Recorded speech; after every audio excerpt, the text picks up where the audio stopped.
मुंबईतल्या सिद्धिविनायक मंदिरात भक्तांना डीमॅट फॉर्ममध्ये शेअर्सही आता दान करता येणार आहेत। मंदिर संस्थांना भक्तांना शेअर्स दान करता यावेत यासाठी SBI कॅप सिक्युरिटीज सोबत करार केलाय। त्यामुळे आतापर्यंत रोख पैसे किंवा सोन्याच्या स्वरूपात दान करण्यासोबतच आता सिद्धिविनायकाला प्रसन्न करण्यासाठी भाविक शेअर्सही दान करू शकणार आहेत। त्यासाठी सिद्धिविनायक मंदिर संस्थांनं स्वतःचं डीमॅट अकाउंट ओपन केलंय। भाविकांना त्यांच्या डीमॅट अकाउंटमधले शेअर्स संस्थांच्या अकाउंटमध्ये ऑनलाईन ट्रान्सफर करता येणार आहेत। पुढच्या काळात भाविकांना गोल्ड ETF ही सिद्धिविनायकाला दान करता येतील असं संस्थानचे अध्यक्ष नरेंद्र राणे यांनी म्हटलंय।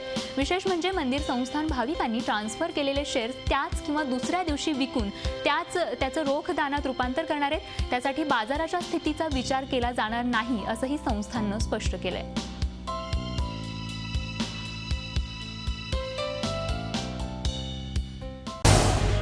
झी 24 तास रहा एक पाऊल पुढे।